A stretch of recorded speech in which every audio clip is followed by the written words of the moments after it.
Oh, hello. Welcome. I will do introductions in about 20 seconds. And I am so hoping, guys, that everything is copacetic and working because I pre scheduled. So I am hoping that that will work for tonight and also for next week's episode of Spooky Storytime. So I will be right back in about 20 seconds.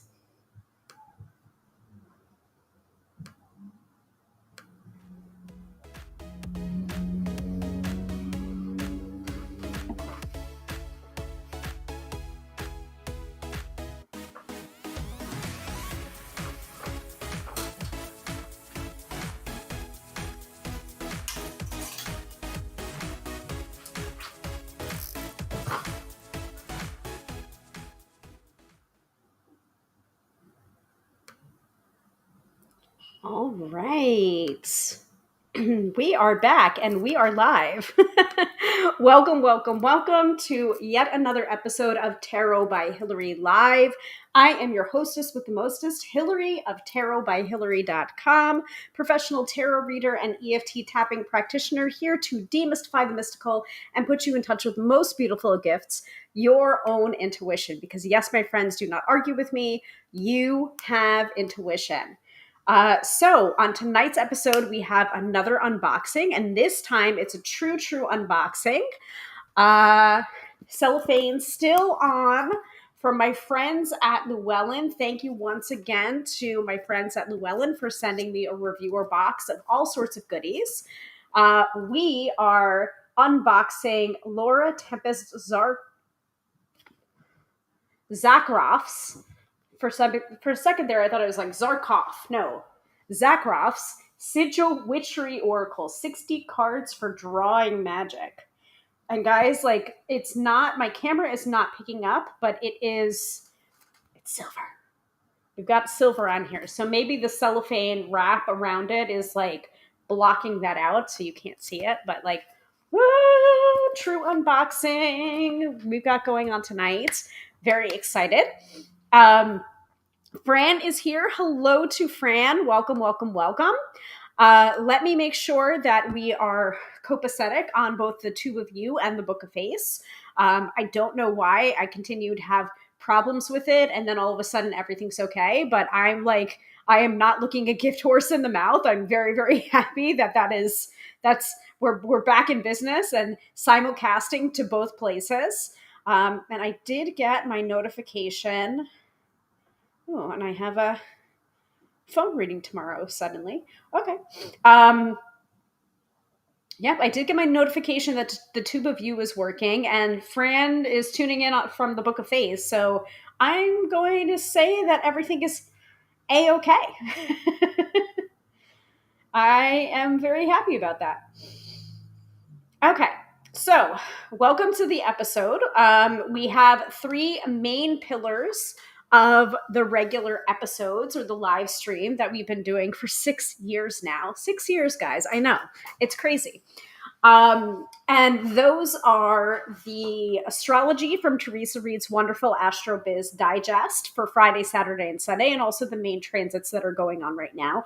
I believe the biggest transit of the week was the new moon on Tuesday, if I'm remembering correctly. I could be completely wrong about that. I feel like I didn't even touch the Astro Biz Digest at all this week because I was so busy, which is not a good reason to not touch it. You should be referencing your astrology if you can. So we have that. We have the mid-episode reading in which one lucky viewer will win a free 3-card reading live on the broadcast. So stay tuned for that. Let me make sure that I put up the lower third crawler for that to remind people, just in case they pop in and don't know what this episode is about. So that's coming up shortly. And then finally, the weekend forecast, in which I pull an oracle card from one card from an oracle deck to enter into the weekend prepared and not scared. So if that sounds good to everyone, let me know, and let me know if you are ready for the astrology. to start off the episode. Oh, and then of course those three main pillars happen, and then whatever I'm teaching this particular week or whatever I'm unboxing this particular week. So, ooh, you kind of can see the sparkle a little bit off of my off of my microphone. Look at that. Nice. Maybe if I put on, hold on a second, I can make it flash a little bit more.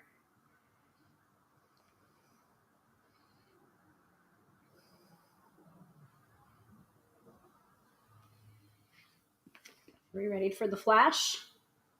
See? Uh-huh. Look at that. Sparkly. I love a good sparkle. All right. Fran is ready for the astrology. I am also ready for the astrology. I need it right now. Also, actually, before we start, properly hydrated. I do have my water, but let me pop on a little bit of lip gloss. Just to make me feel ready for the night.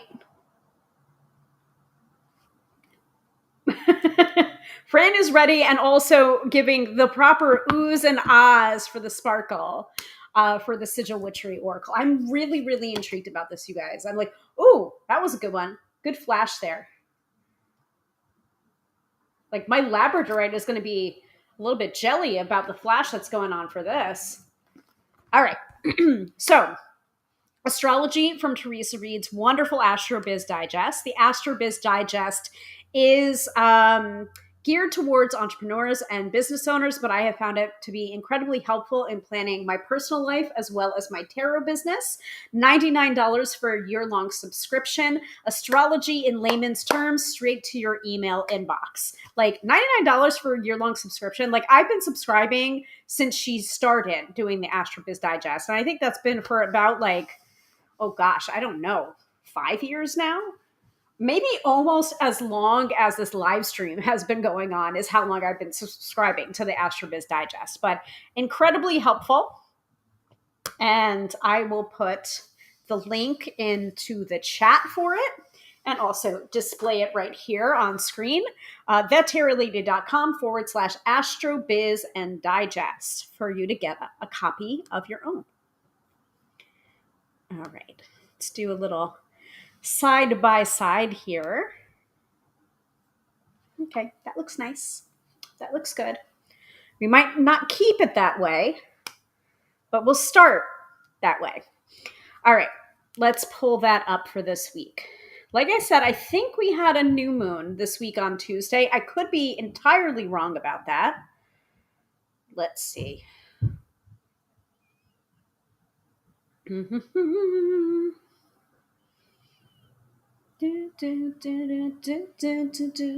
girl from Ipanema.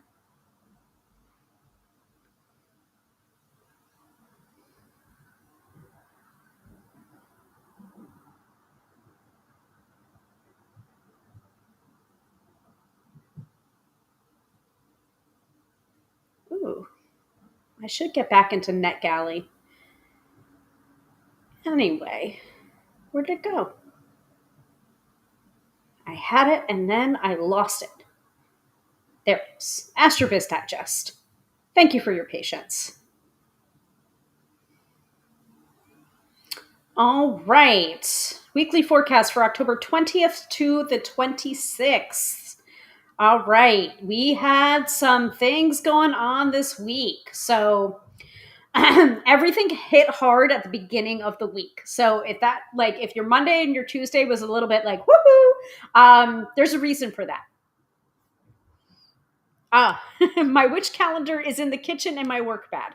No need. I've got you.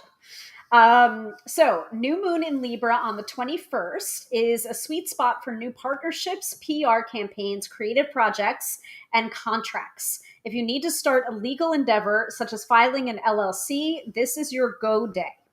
Set intentions around joint ventures, PR, art, and legal affairs. So that was the new moon in Libra on the 21st. Neptune retrogrades back into Pisces on the 22nd, even though Neptune is retrograde. So that was Monday. So I wasn't that far off. Neptune retrogrades back into Pisces on the 22nd. So the 22nd was Wednesday. Even though Neptune is retrograde, it loves coming home to Pisces. Now is the time to revisit our loftiest goals.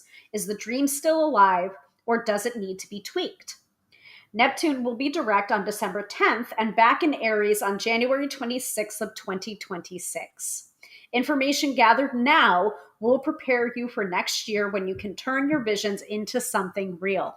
Oh, this is good information for me, by the way, because I had a tarot client on Wednesday, and I hadn't looked at the astrology, but like this feels very pertinent to the reading that I gave last week, or this a couple of days ago. So I might need to send that along to her as well.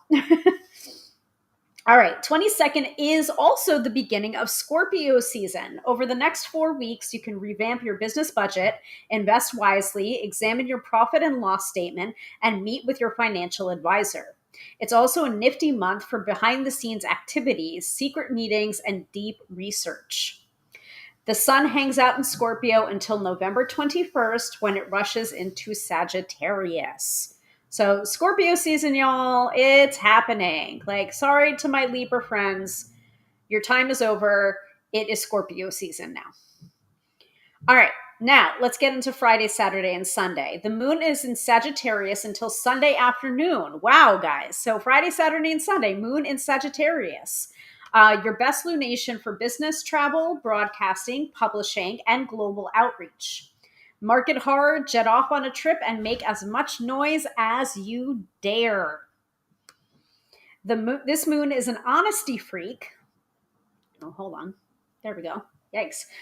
This moon is an honesty freak, truth-telling moon. When it's in Sagittarius, it's a truth-telling moon. So watch out for exaggeration. Better to play it straight edge instead. At 9:25 a.m., the sun squares Pluto, an aspect that brings narcissists and wannabe dictators out of the wood paneling. These tacky big mouths will steal the airwaves and your oxygen. If they show up in your world, ignore them. I know it's hard, but ignore them. Don't engage. This also means the public could be distracted for 24 hours. So we're still in the distraction bright and shiny right now. In other words, the news cycle should be a headache. Mercury trine Jupiter at 11:08 a.m. bodes well for business travel all weekend. If you need to go anywhere, book 'em, Dano. Today, Friday, is a power day for Sagittarius and a weekday for Gemini. And Saturday and Sunday are also power days for Sagittarius and weekdays for Gemini. So might be a little bit difficult for anyone that has Gemini prominently in their chart. My moon is in Gemini, so yeah, we'll see how it goes. Anyway, Saturday and Sunday. Saturday's Sagittarius moon is freewheeling, setting the ideal table for travel or publishing. Mercury trine Saturn at 5:17 p.m. is a sure bet for productive meetings, writing, serious study, newsletters, or any work that requires concentration. Sunday is pretty chill. The morning proceeds without too much drama, making it an ideal for travel or sleeping in. At 12:53 p.m., the moon marches into Capricorn, adding a productive, organized energy into the rest of the day. You can get so much done, whether tidying your office or meeting with bigwigs over dinner. At 8:35 p.m., the moon sextiles the sun. This is CEO energy. If you need to make a big business decision, now's the time. Again, both days, actually all 3 days, Friday, Saturday, and Sunday, power days for Sagittarius and weekdays for Gemini. Now, before we move on to the unboxing of the Sigil Witchery Oracle, does anyone want to know the astrological reason why for Monday, Tuesday, Wednesday, or Thursday? Let me know in the chat. I'm going to take a little hydration station while we wait. Give it a couple of minutes, and then we'll move to the Sigil Witchery Oracle.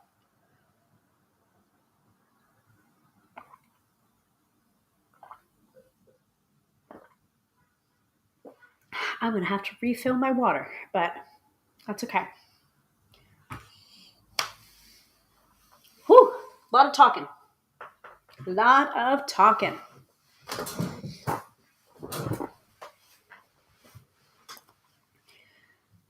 Whew, okay.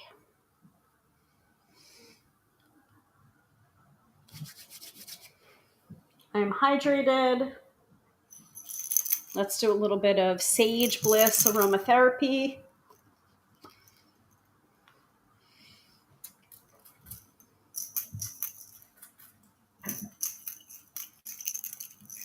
All right. We are ready to go.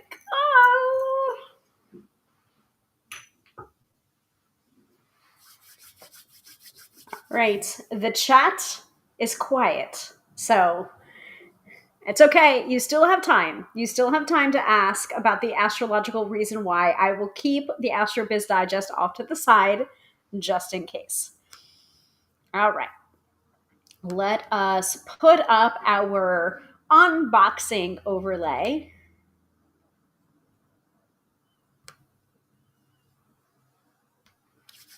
Okay. Are we ready? Got my Morticia Adams scissors right here.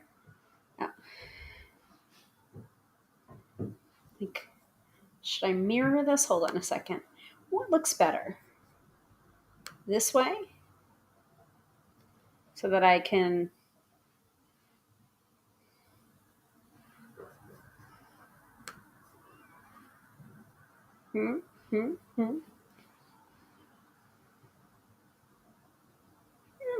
I like it the other way.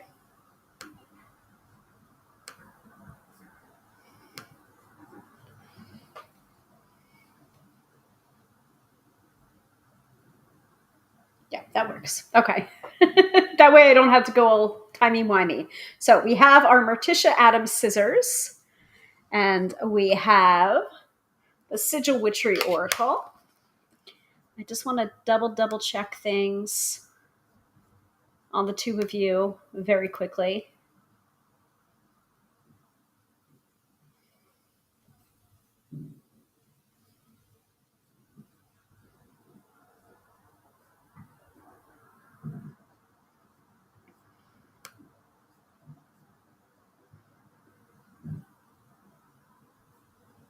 Yep.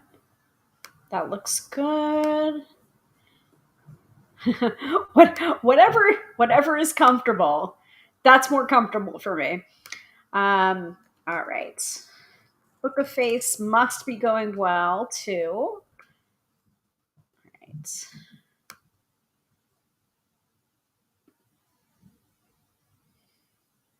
Yep. Okay. Good. All right. Back to one tab and one tab alone to read them all. Okay. So this is the Sigil Witchery Oracle by Laura Tempest Zakroff. 60 cards for drawing magic. On the side, we have includes 60 card deck and 240 page guidebook. All right. Samesies on both of the spine. Have the top. That little shine. And then you know it is a legitimate deck because it has the barcode on the bottom right there. It has an ISBN. That's how you know. And I believe this came out in 2024, but it's new to me because I asked for it. I was just like, ooh, this looks intriguing. I should request this. All right, so design unique sigils to strengthen your magical skills. Drawing inspiration from her best-selling books, Sigil Witchery and Visual Alchemy, Laura Tempest Zakroff makes it easier than ever to tap into the energy of simple marks and symbols using these ingenious cards. The Sigil Witchery Oracle features a toolkit of 42 symbol cards to choose from when creating sigils to enhance the success of your magical goals. It also includes 6 blank cards to customize, ooh, that's cool, as well as 4 element cards and 8 design cards that can help you combine your symbols into a powerful sigil. Whatever your tradition, this dynamic deck offers many ways to supercharge your magic and divination, build a drawing practice, craft moving meditations, energize ritual, and more. Oh. I think the cards themselves might be shiny too. Oh, I don't know though. Oh, we're gonna find out, guys. I have a feeling this is gonna be really, really gorgeous. Ready?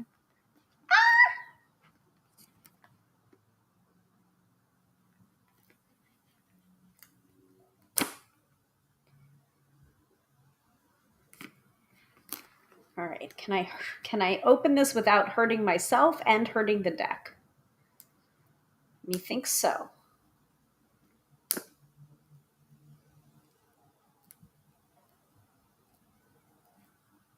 Ah, got in there. Okay.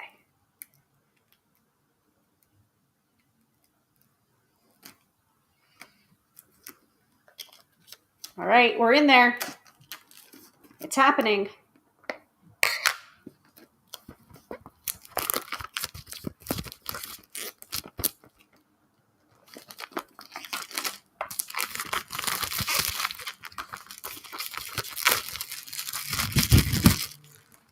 All right, we're in there. So now you can probably see the shine a little bit more. Hold on. Back to the flashlight.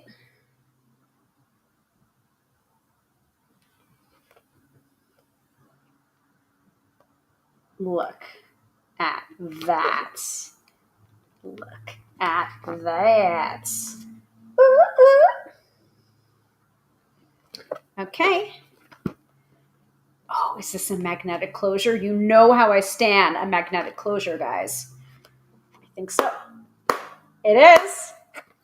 We got a magnetic closure. All right.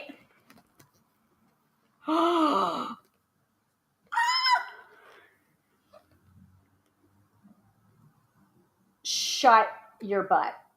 Can you see that shine, guys? Oh. Okay, a little ribbon. Oh. I'm okay. Okay, so we have that. And then we have the cards themselves. Okay, can everyone see that? So we just pull them out. Shiny. I know. Shiny.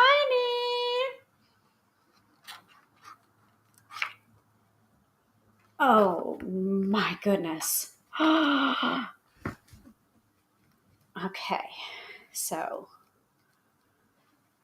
before I take these out, they are indeed shiny. The sigils themselves have the shine, the shinning, as it were. So here's the guide for the Sigil Witch. Let's see. Gonna go to the guidebook first. Oh my God, wow.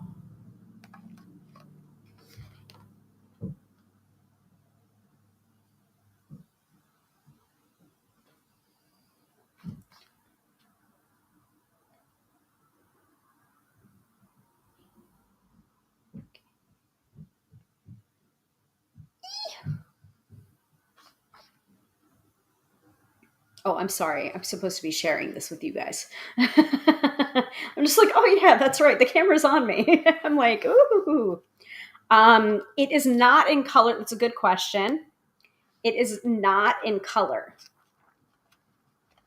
So it is just, there's no color to them. It's gray and white, and then it's got the shine for the symbol itself.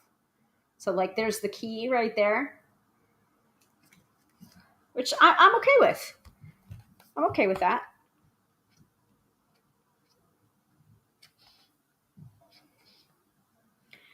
So table of contents is welcome, how to use this deck, and the cards.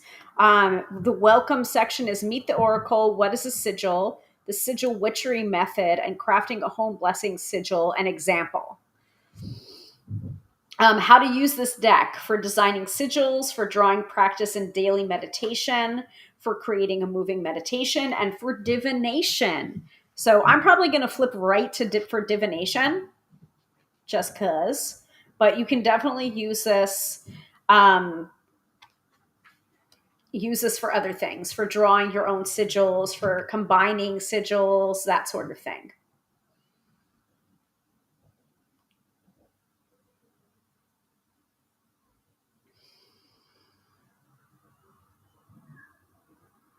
Since it would be impossible to include every symbol and shape important to every person interested in using this deck, the blank cards give you the space to add in anything else that has special meaning for your practice. This could be a zodiac sign, a personal logo, a tool, or a symbol relevant to your practice path, tradition, or background. Please note that 3 of the blank cards have a matte finish, so you can permanently add something to the card. The other 3 feature a gloss surface, so you can use a dry erase marker to change out the marks as needed. That's cool. There are also spaces in this guidebook where you can draw in your additional symbols and make notes about them for future reference. At the heart of sigil witchery is the hand-drawn mark. Lines, dots, colors that form a symbol to designate space, outline intent, provide instructions, or invoke spirits and deities. One of the primary benefits of symbols and marks is that they simplify complex ideas. A single image can represent a whole mood, identity, or situation and be quickly understood by those who are in the know. A single mark or symbol can also have so many meanings, which can change and evolve over time, as well as differ from culture to culture and generation to generation.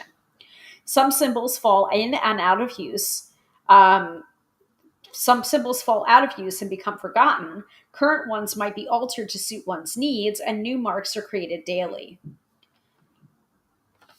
It's imperative to consider the cultural context, intent, and application to fully understand the nature and meaning of the marks and signs we see in the world. There's sigil method, the sigil witchery method. In my book, Sigil Witchery, I introduce my own method of crafting symbols that I've developed intuitively over the course of my life. I reverse engineered how I'd been creating sigils in order to teach it to others. Since then, I've taught thousands of people how to do it in my workshops, and the book has had a reach far beyond what I ever expected. I am still in awe of how many people resonate with sigil witchery, with countless folks telling me that they didn't really connect with making sigils until they found my approach. I think the connection happens because it's a cumulative versus a reductive process. If you're used to doing sympathetic magic, such as carving candles, mixing herbs, or creating tinctures and potions, you'll find that my sigil process is very similar. You're essentially gathering and putting together ingredients that will help you create the outcome you desire to achieve. So, Laura Tempest Zakroff's method, Sigil Witchery method, has 4 steps. 1, define the goal or identify the problem. Basically, what do you want to accomplish or work magic for? 2, brainstorm what is needed to achieve that goal or what will create the solution, listing the relevant words or phrases and assigning a mark or symbol to each one. Working out these details is vital to helping you visualize the outcome. Step 3, design the sigil by combining the marks and symbols in your list until you are satisfied with the result. Don't be afraid to try multiple versions until you find the one that resonates with you the most. Make note of repeating marks and symbols in your list, combining, overlapping, or reducing them down as necessary. If 1 or 2 symbols feels especially strong to you because they either show up a lot or are pushing your intuitive button, try starting your design with those and let them lead the way. Step 4, apply and or acknowledge your sigil as necessary. Basically, do whatever you wish to do with the sigil to help you ritualize the process. To be clear, simply drawing the sigil is enough, but sometimes our brains and bodies like to do something more. You could carve the sigil into a candle, make it into a piece of jewelry, dance the sigil, draw it invisibly on surfaces, bake it into a pie, embroider it onto a coat, and so on. It all depends on what action or process aligns with your goal. An example of how to craft a sigil using this deck in conjunction with the Sigil Witchery method. The example is crafting a home blessing sigil. I decided to create a home blessing sigil defining my goal. I named the sigil a home blessing sigil and then brainstormed my list of elements that I feel are important to achieving that goal. For the design process, I pulled cards from the deck and used them to assign shapes and marks to each item.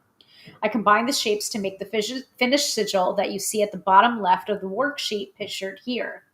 In the lower right corner, there are some quick sketches where I tried out different combinations that led me to the finished design. So the home blessing sigil is a star for protection. Security is a pentagon.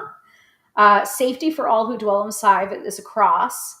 Prosperity is a diamond. Haven for happiness is a heart. And at peace with the land and home spirits is 3 dots and a wave shape. And then here is the combined.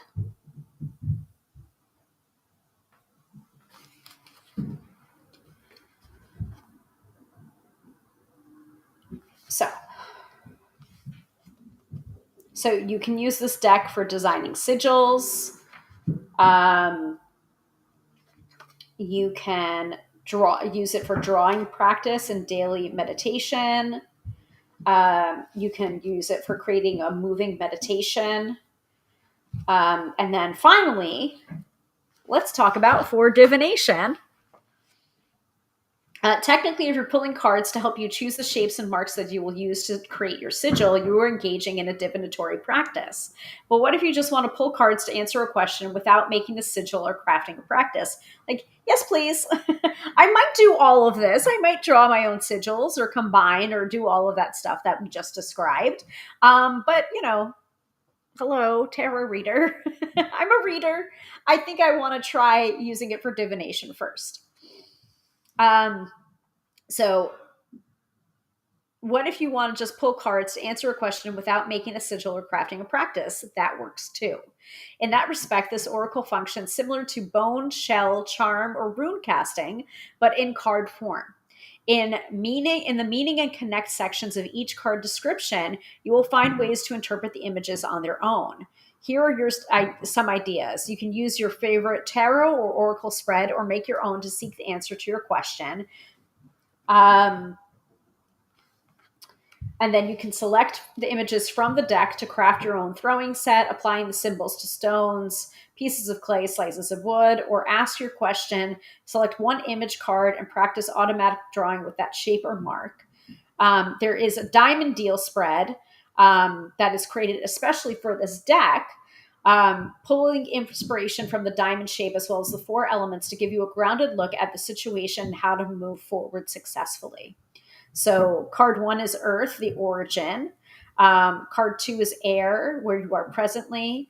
Card 3 is Fire, the near future, action and change. Card 4 is Water, the long-term effects or direction, emotions and flow. Card 5 is the Center, upright, your best course of action. And card 6 is Center, cross, what to be mindful of moving forward.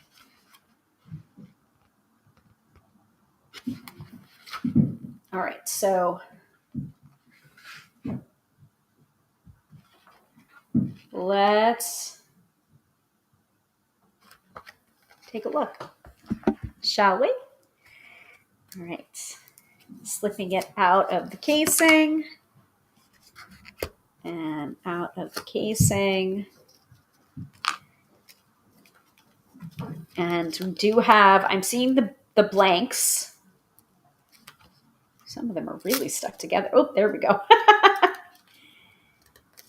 Okay. So I feel, here's the blanks. I'm going to take out the blanks.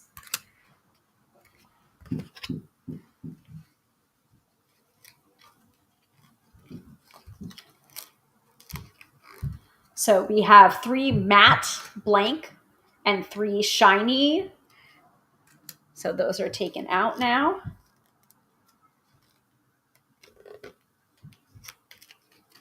They are really sticky though. Maybe that'll go away with time and with shuffling. But shall we start with above? I guess we should start with above. So blanks are going to go down here. All right. So we have above. We have after. Trying to get a little shine on there for you. We have air. We have anchor.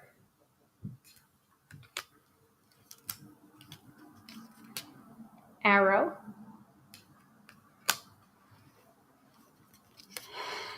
Asterisk.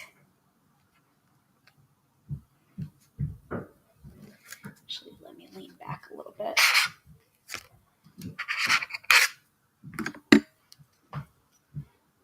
Asymmetry.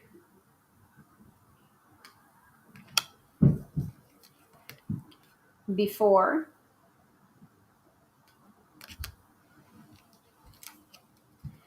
Below.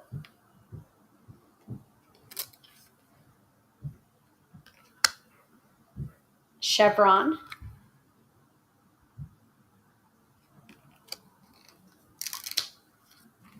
Circle. So notice it has like the symbol in kind of a gray, a light gray, and then you have the symbol drawn with the shiny. Closed dot.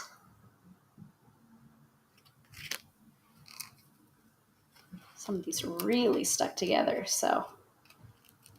Okay.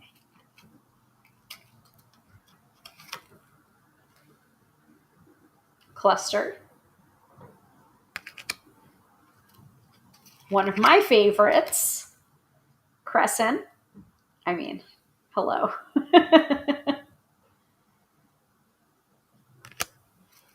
Cross.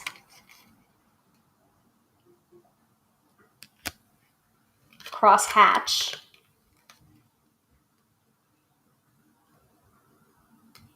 By the way, the backs look like this. I'm a little sad that the edges are not silver edged, because I think that would just make this really pop. But I guess there's enough silver to go around in the cards themselves.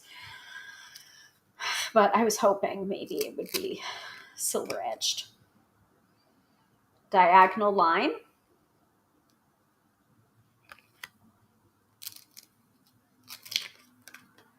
Diamond. Earth.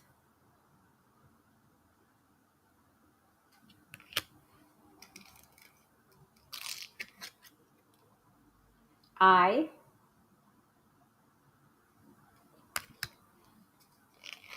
Ooh, I like the fire one. Fire.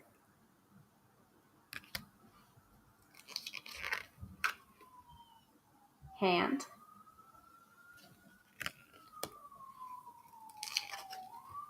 Heart.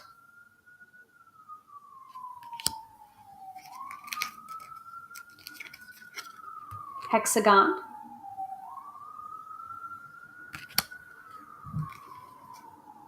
Hexagram.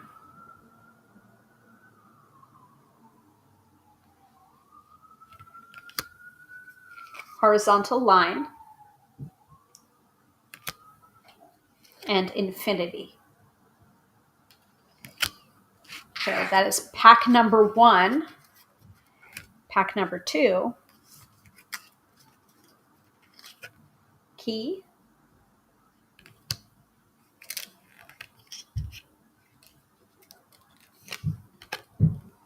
Ladder.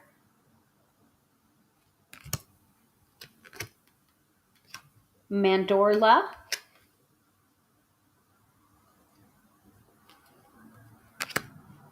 Open dot.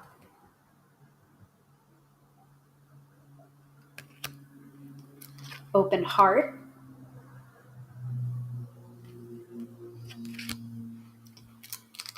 Pentagon.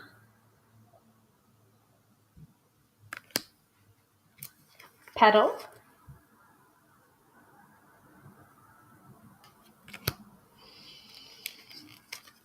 Rectangle. Scales.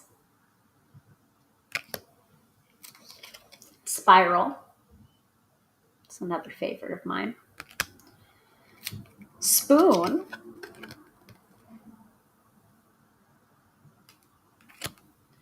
Square.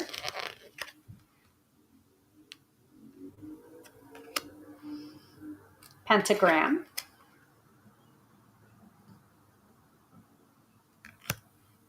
Symmetry. Ooh. This is really pretty.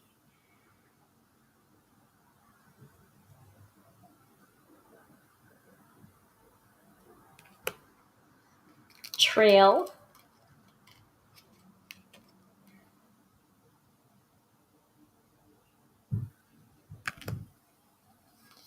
Triangle.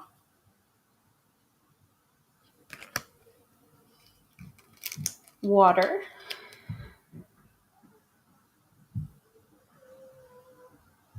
So I don't know if you would consider the drop itself or the drop and that swirl at the bottom to be all encompassing of like the water symbol, but like, hey, you do you. I mean, it's your sigil. Wavy line. Wheel. Wings.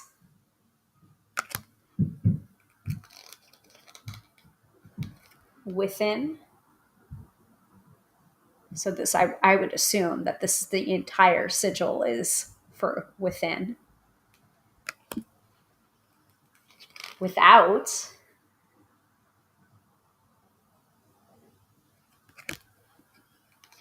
X.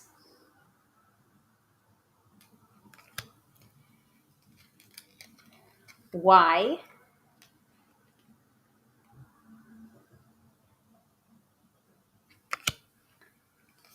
Zigzag.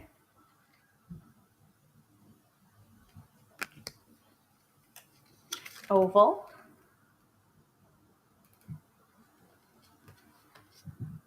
And cool. And vertical line. Let me pick up the oval. Come back here, oval. All right. So I want to do something a little bit different. We can definitely do the mid-episode reading, but like I'm gonna go ahead and shuffle these up. But out of the list of the images that you just saw, is there a particular symbol that you're just like, huh? I kind of want to know what the guidebook meaning is or the interpretation is. Or is there any particular symbol that you're drawn to that you're just like, ooh, that one? I know it was a bunch of them. I know it was roughly, oh gosh, how many? Where's the box again? 60 cards. Not all of them are, I think it's like around 54 of them that are actual cards instead of like the blanks. But you let me know which one was catching your eye. And I will go for the guidebook. Okay, now that I've undid them from each other, they were sticking together, but now they seem to be shuffling very nicely too. By the way, size wise, but yay big. So definitely not playing cards. I feel like are a little bit smaller and squatter. These ones are a little bit thinner and a little bit taller than playing cards, but not as big as tarot cards usually. Yes, I was surprised by spoons too. So for spoons, I thought two separate things. Okay, let's look at spoons. Oh, went right past it. So the spoon.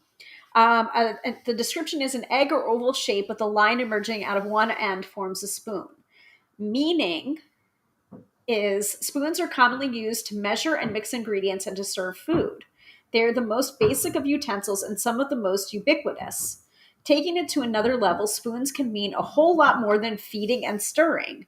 The spoon theory, that's what I thought too, spoon theory, is a metaphor that explains how someone living with a disability or chronic illness has a limited amount of energy available for the regular activities of daily living and other tasks, and every activity requires a certain number of spoons.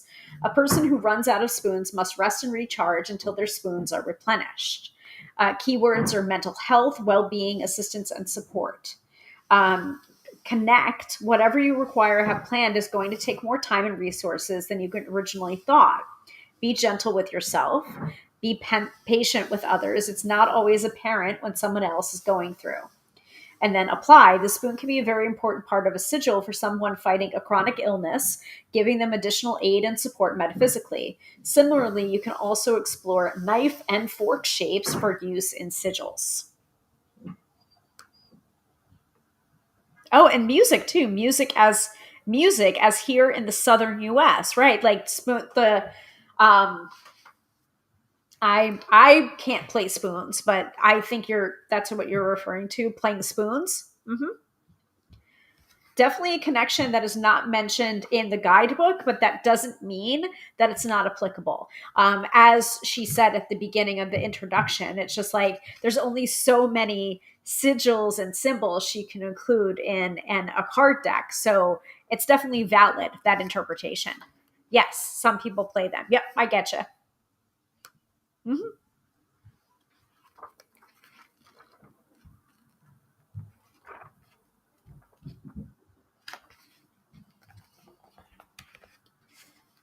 I kind of want to know. So my question would be, is there any other symbol that like people are, yeah, I also thought food. Yeah, food, comfort, support, definitely.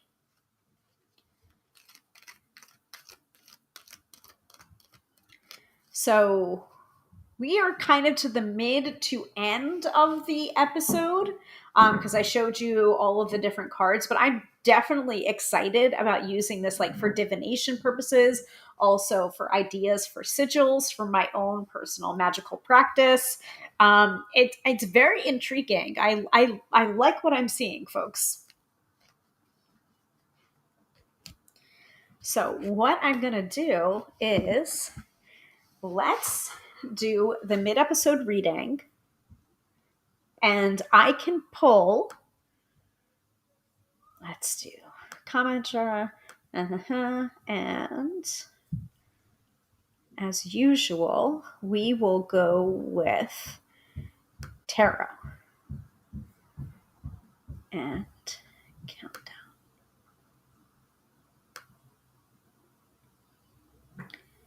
So let's start this off. All right. So the mid-episode reading is in effect. If you would like to win a free 3-card reading live here on the broadcast, you need to put the word tarot into the chat. TAROT into the chat. And one lucky viewer will win a 3-card reading from me live on the broadcast. You have 3 minutes to write the word tarot, all lowercase, TAROT, into the chat. If there are no takers, then we will move right into the weekend forecast. As Fran looks around the room, I think it's a quieter night for the episode, but you know, you do you, Fran. If you would like to put your name in the lottery jar or throw your hat in the ring, you could certainly do so.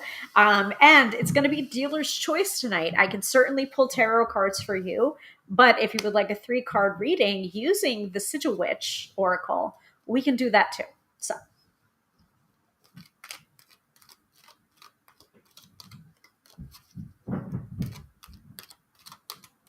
these shuffle very nicely, actually.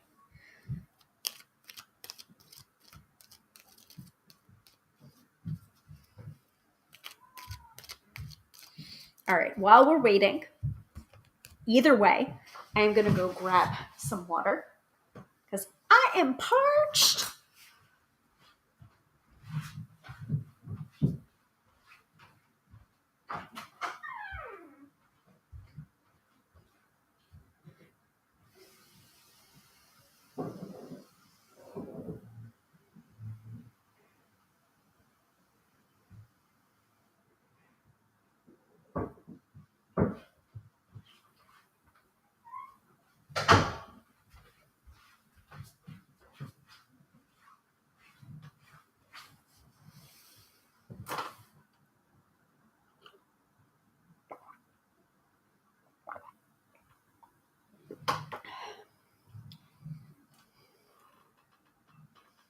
Anybody? Anybody? Bueller?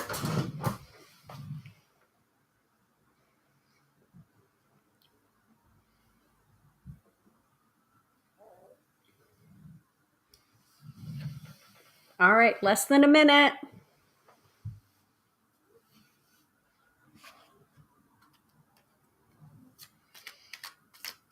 As I wait, I'm going to pull a card from the Sigil Witch to ask it what it's going to be like working with it. It's always a fun thing to ask a deck when you initially start to work with it. Like, how's it going to be working with you? What's going to happen? Square.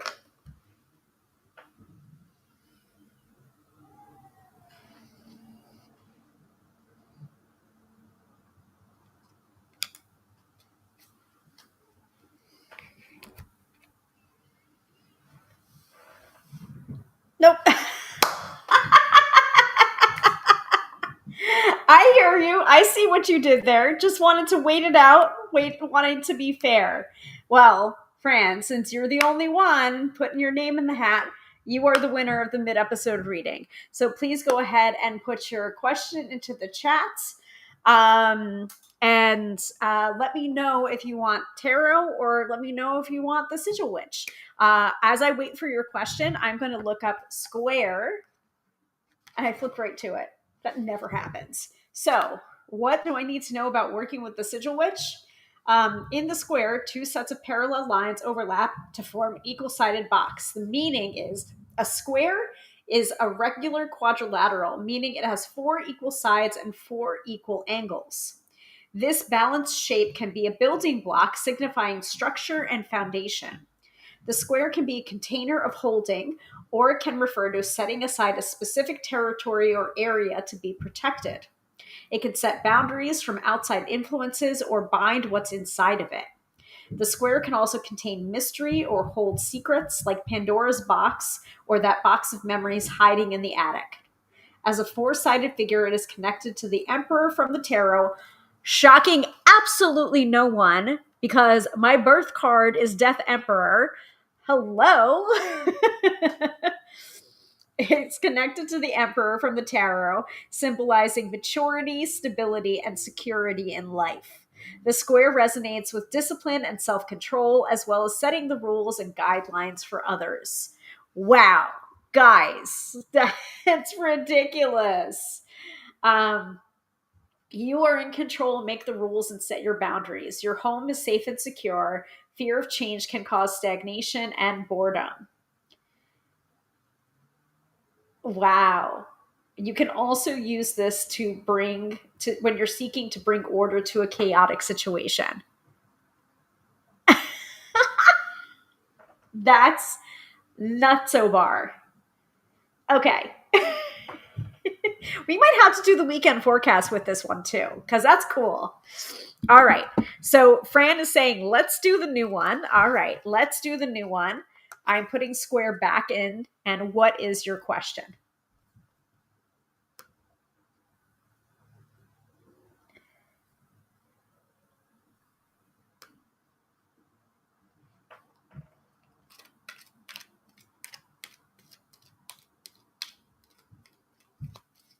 I'm square. This actually comes on the heels of me.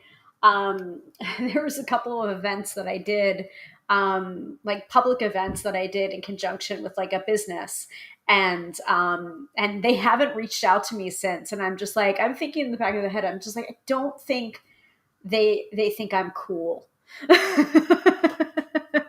So it's just like, I think I'm okay with being in a square. It's just like, I know that being a tarot reader is a little bit weird, a little bit off kilter, but I think sometimes people are looking for the flash. And when I do a reading, like, yeah, there are some moments where it's just like jaw on the floor, but like most of the time I'm just like, it's a very grounding experience. While I think some people think there's more flash and woo and like, I'm not that kind of reader, but okay, you do you. All right, so the question is studying intuition the right path? And we're going to use the Sigil Witchery. Who is studying intuition the right path?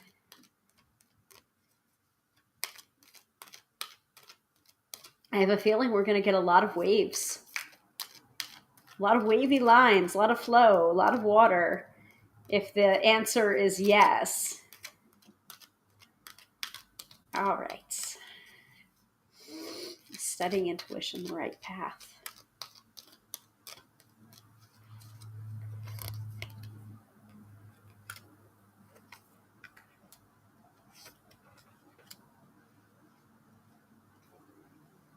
Ooh, not the answer that I was expecting. I was expecting like all waves, and instead you're getting the before card, the chevron card, and the below card.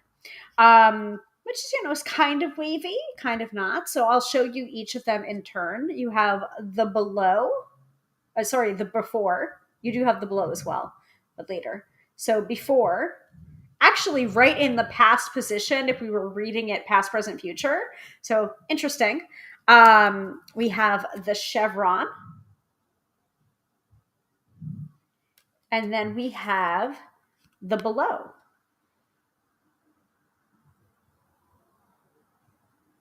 And then notice here the before and the below.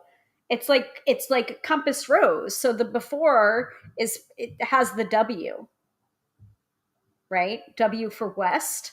And the below has the S for south. Just keep that in mind, looking at all of the symbols. All right, let's go to the guidebook.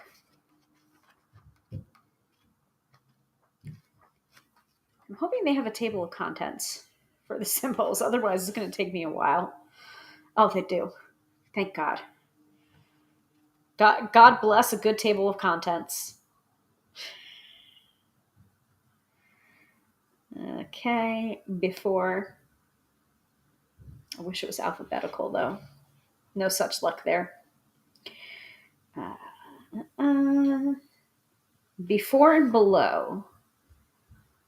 So before comes before below. 126.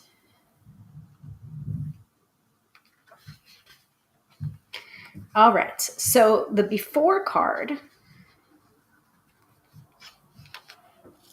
I'll hold it up as I read it.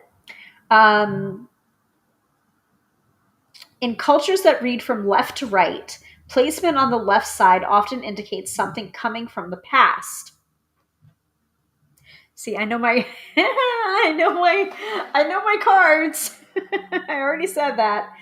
This placement may seem contradictory to the path of the sun rising in the east and setting in the west.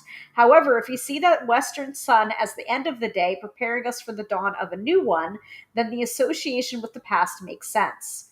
West can also symbolize water. Okay, there's the water. All right. Fluidity, memory, dream, cleansing, and immersion. Immersion. Water. Immersion. Keywords are history, residual, precedent, and beginning. Connect. In order to move into the future, we must recognize where we have come from. To ignore the past is to be ill-prepared for the future. But also remember that we tend to view the past with rose-colored glasses, memories softened by the passage of time. Give new things a chance too.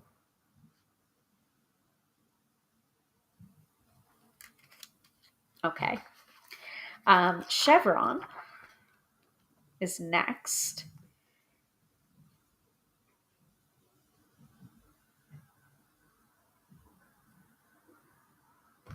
Okay, page 50. Okay, so the chevron is a V-shaped mark that can point, direct, receive, or accelerate other marks.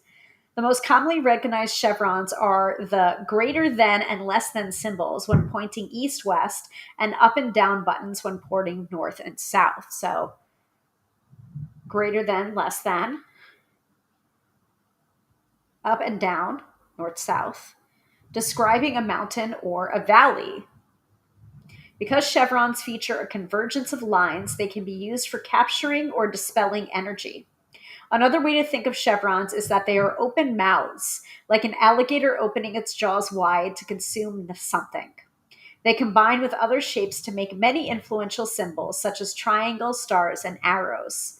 The chevron is also the Roman numeral for 5, V. Keywords are reception, projection, accentuate, and appraise. So,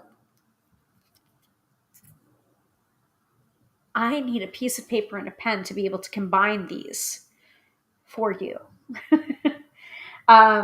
It is either time to listen to others or a time for you to speak and be heard. Pay attention to the mood in the room so you know the difference. Effective communication involves both active listening and speaking your truth. In order to give, you must receive. Chevrons can be used on their own to direct energy, but they do some of their best work when combined with other shapes. Do you need them to consume, listen, or speak? And then finally, below, just flip past it. Hold on. So below, if you connect above with the divine and heavenly pursuits, then below is the realm of the physical, the carnal, the world of the body. South is most often associated with fire, warmth, passion, sensuality, sexuality, and pleasure. Placement below indicates a connection to the physical and emotional body, especially concerning health and well-being, the subconscious and unconscious parts of our psyche, and our potential for growth that is rooted and secure. Connect. You might be spending too much time in your head and not enough time honoring or being physically present in your body. Spiritual pursuits that ignore or deny the body can be unhealthy. Revel in the senses and seek pleasure in the small things. If you are seeking to affect physical or emotional changes in your body, then place those related elements in the southern part of your design of your sigil. This orientation helps root the energy into the realm of the body, directing good health and positive change that you'll see reflected in the heart and mind. So it's not a question of is studying intuition the right path? I believe it is for you right now with these cards that are coming up. But also you can use these now as a sigil for your study of intuition, which I think is really, really cool. Why don't I have a piece of paper and a pen? I kind of wanted to craft this a little bit because we can use that.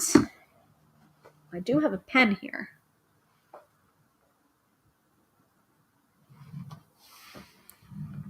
I think I'm turning into my mother because she writes on envelopes all the time. So I'm going to take the before. Actually, that is a much prettier drawing.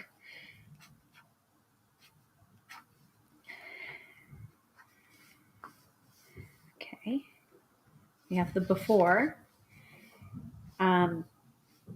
We have the chevron. And then we can incorporate that.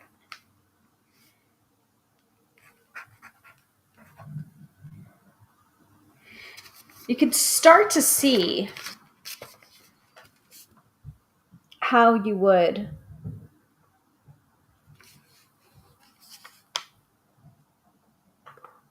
Can you see that there?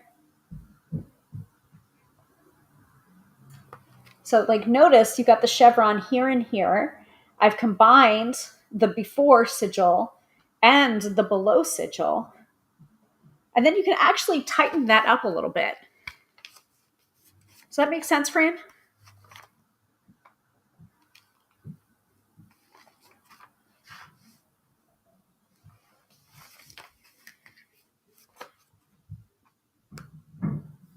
Well, hopefully that makes sense to you.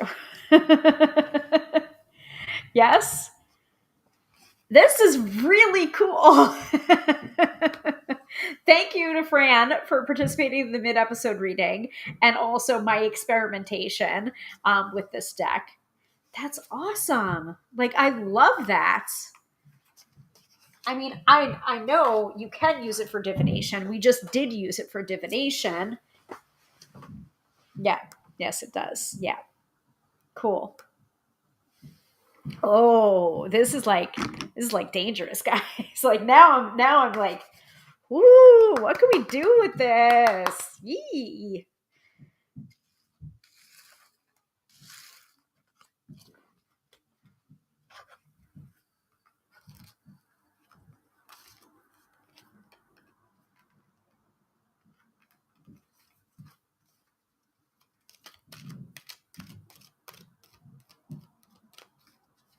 All right. That's very exciting. I'm sorry. I'm geeking out a little bit. I'm doing a little divination geek out right over here. Okay, shall we finish up? Like, thank you all for watching. Thank you all for um, watching me unbox the Sigil Witchery Oracle. We're going to play around with this a little bit. I still haven't decided deck of the month for November yet. We are going to be doing next week. We will be doing our spooky story time, our traditional spooky story time for the month of October. We do this every Halloween. The Blue-Nosed Witch by Margaret Embry. I have my copy right over here. It is close to hand. You will see me with my blue nose next week on Halloween proper. And let's see if I can find a witch hat as well. I've been wanting a true pointed witch hat for years because I am indeed a witch, but I just haven't found something that like I really like. And Halloween is already a week away and I can't believe it. And once again, I'm scrambling at the very last minute to find like a costume. If I do dress up at all, but like, this is you're looking at it. You're looking at my witch costume right now because it's not just a costume. It is my life. So, all right. Do we want to do the weekend forecast also from the Sigil Witchery Oracle? I'm going to ask Fran.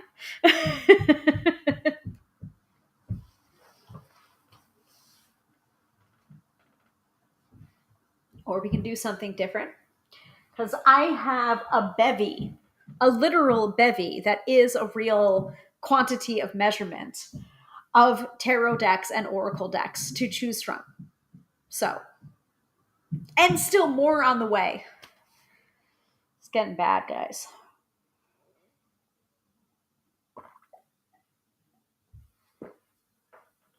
Fran says yes.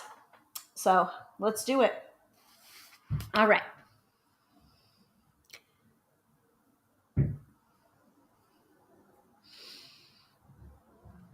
All right. Weekend forecast. Here we go. Also from the Sigil Witchery Oracle, which we just opened up. Let's see. What does the weekend have in store for us? Other than the astrology, I wouldn't be surprised if the wheel comes up as like an indication of all of like the Sagittarius truth telling and the traveling and the moving and shaking. Yes, because Katie would want to see. Well, you're right. You're right. Well, I did show all of the cards. It's just seeing them in action. Ooh, that one flipped over. That's just below again. Okay. What do we most need to know for this weekend?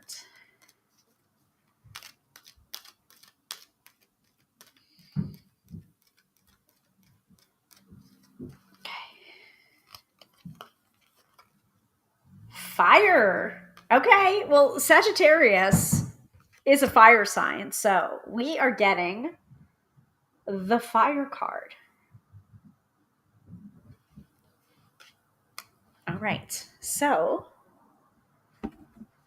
fire.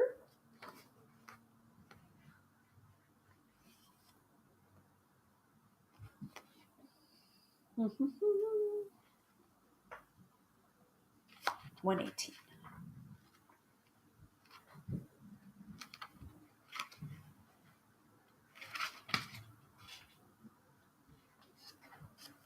All right, so for this weekend, once air is present, fire is possible.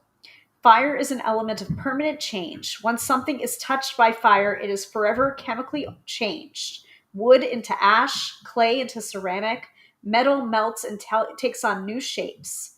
Fire also illuminates, guiding through darkness, bringing warmth to the cold, and lighting ideas ablaze.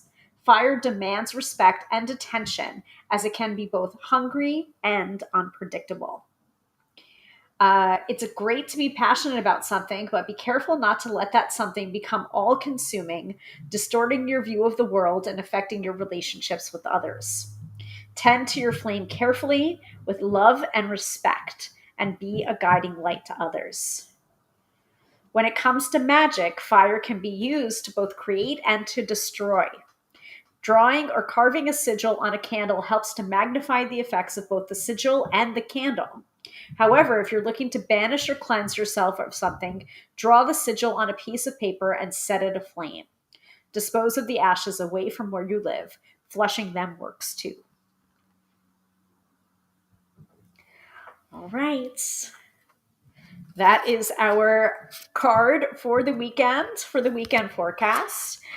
Once again, thank you all for watching and seeing me open up the Sigil Witchery Oracle. Very exciting. Just a reminder that we do this every Friday night, 6:30 p.m. Eastern Standard Time on the Book of Face on the Two of You. Replays are available for pretty much all episodes over the last 6 years on the Two of You. So check that out. The workshops playlist is where you can find them all. And I also have a specific unboxing playlist for all of the unboxings that I've done. So just a reminder, Fridays, 6:30 p.m. Eastern Standard Time. Please follow, subscribe, click the bell for notifications. Keep on watching, keep on tuning in. Please like, subscribe, do all of the things, because the more you do, the more I can do more for you and produce more of these kinds of episodes. All right, that's it for tonight. Thank you all so much for watching. Once again, I am Hilary, professional tarot reader and EFT tapping practitioner, here to demystify the mystical and put you in touch with the most beautiful of gifts, your own intuition. Because yes, my friends, do not argue with me. You have intuition. You absolutely do. Thank you all so much for watching, and I will see you next week for Spooky Story Time, The Blue-Nosed Witch by Margaret Embry. 6:30 p.m. Eastern Standard Time. We already have it pre-scheduled, so please go ahead and click on notify me so that you are notified when we go live for that episode on 6:30 p.m. Eastern Standard Time, Friday night next week. Actually, on Halloween this time. Yay! Bye, Fran. Thank you so much for watching, so much for attending. And of course, to you as well, who may be watching the replay, I appreciate you so much. Bye.